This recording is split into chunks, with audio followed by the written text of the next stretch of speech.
Merci Madame la Présidente. Mesdames et Messieurs, allons droit au but et affirmons le sans détour, la part du marché du fret ferroviaire en France n'a cessé de s'éroder au profit du transport routier de marchandises. Cette part n'est plus aujourd'hui que de 9%, 5 fois moins qu'en 1974, soit environ la moitié de la moyenne européenne. Les trois principales faiblesses du fret ferroviaire français ressortent comme étant un manque de fiabilité, un manque de compétitivité et une contraction du réseau. Malgré ces faiblesses, le fret ferroviaire peut se développer durablement, comme cela s'est produit par exemple dans le grand port maritime de La Rochelle, avec le doublement du trafic depuis la reprise du réseau ferré portuaire en 2008. Le fret ferroviaire porte donc des opportunités incontestables.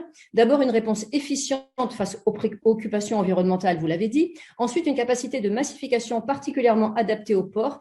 Et enfin, un haut niveau de sécurité lors du transport, notamment de matières dangereuses. Le fret ferroviaire est donc bien un atout majeur pour développer l'intermodalité, pour repenser nos modes de transport et de distribution sous l'angle de la rationalisation.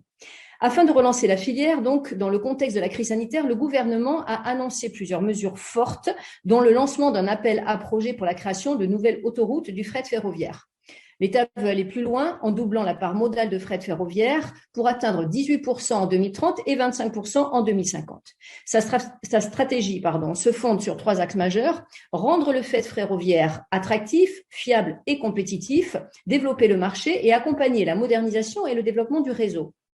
Par ailleurs, dans la perspective de l'année 2021, dite année du rail, et en amont de la présidence française de l'Union européenne, la proposition de création d'un nouvel outil pour soutenir financièrement l'exploitation des services de fret ferroviaire prend tout son sens.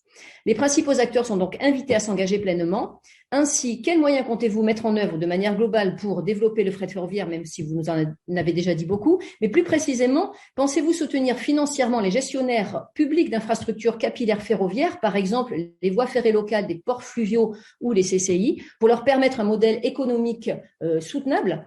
Et comment pensez-vous optimiser l'intermodalité en relation avec le routier, mais aussi et surtout avec les grands ports maritimes, en nouant un véritable partenariat avec SNCF Réseau, par exemple? Je vous remercie. Oui, bonjour à toutes et à tous. Bonjour. Je voulais revenir sur quelques questions, deux points en particulier qui concernent le transport combiné rail-route et le volet du report modal. Le premier point sur les plateformes logistiques et les terminaux de combinés.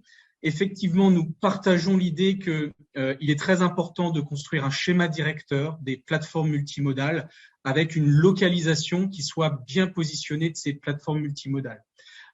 Pour cela, nous avons fait un travail au sein de 4F pour essayer de déterminer ce type de schéma directeur. Donc, c'est un travail qui est en cours et qui nous semble très important.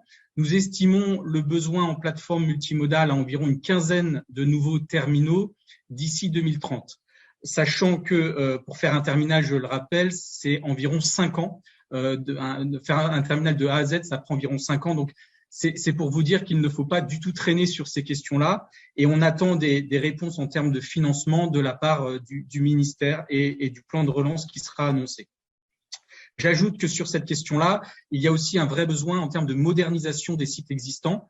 On sait très bien qu'il y a soit une saturation, soit des sites qui sont assez vétustes aujourd'hui. Et donc, on a un vrai besoin de rénovation de ces sites-là. Et également, on attend les niveaux d'investissement de l'État sur ces projets-là.